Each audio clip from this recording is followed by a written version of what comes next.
ও গুরুজনদের জানাই প্রণাম এবং আমার সহপাঠী ও ছোট ছোট ভাই বোনেদের জানাই ভালোবাসা।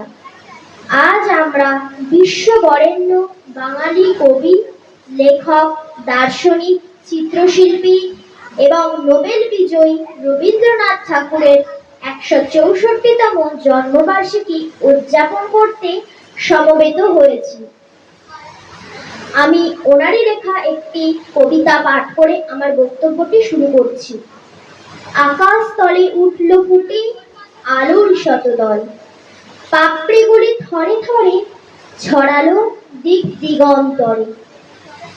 কলকাতার জোড়াসাঁকোতে এক ব্রাহ্মণ পরিবারে ১২৬৮ সালে ২৫শে বৈশাখ ইংরাজি ক্যালেন্ডার হিসেবে ১৮৬৮ সালে ৭ই মে তিনি জন্মগ্রহণ করেন। পিতা ছিলেন মহর্ষি দেবেন্দ্রনাথ ঠাকুর এবং মাতা ছিলেন সারদা দেবী। কবির পিতা ছিলেন একজন প্রখ্যাত বাঙালি সমাজ সংস্কারক। কবি প্রথমে ওরিয়েন্টাল সেমিনারি স্কুলে, তারপর নর্মাল স্কুলে ভর্তি হন।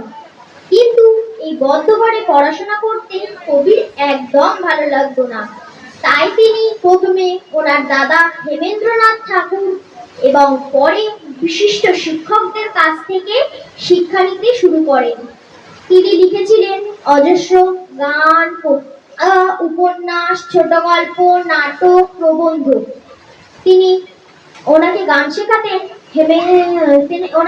শেখাতেন যদুনাথ ভট্টাচার্য, যিনি প্রথম বন্দে মাতরম গানটিতে সুর দেন। তিনি প্রায় ২২০০টিরও বেশি গান লিখেছিলেন, যা রবীন্দ্রসঙ্গীত নামে পরিচিত। তিনি আমাদের দেশের জাতীয় সঙ্গীত জনগণ মন রচিত করেন। এছাড়াও তিনি বাংলাদেশের জাতীয় সঙ্গীত আমার সোনার বাংলা, আমি তোমায় ভালোবাসি, এটিও রচনা করেছিলেন। এই গানগুলি আমাদের জীবনের সঙ্গে গভীরভাবে মিশে আছে। কবির বেশিরভাগ লেখাই ছিল মানুষের জীবনকে কেন্দ্র করে রচিত। তিনি গীতাঞ্জলি, গোড়া, ঘরে বাইরে, শেষের কবিতা, চিত্রাঙ্গদা, নৌকাডুবি, কাবলিওয়ালা, ঘরে বাইরে প্রভৃতি রচনা করেছিলেন।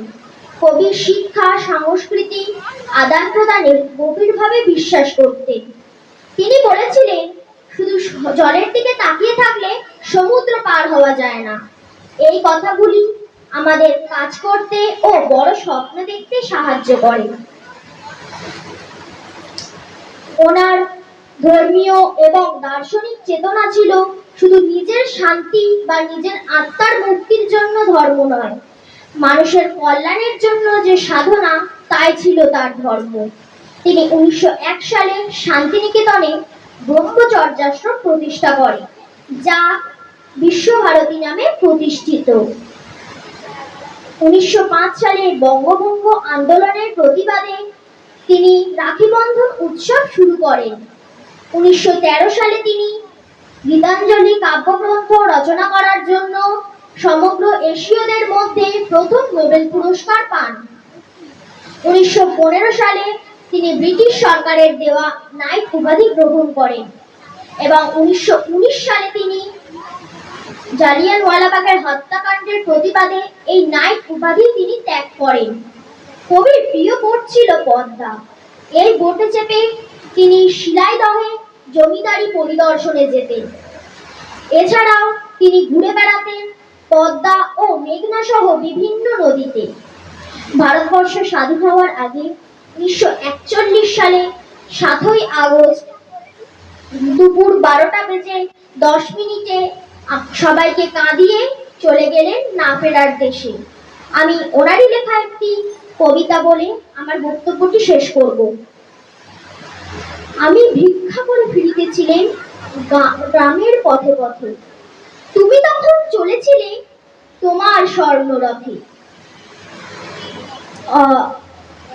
অপূর্ব এক স্বপ্ন সম লাগতেছিল চক্ষে মম।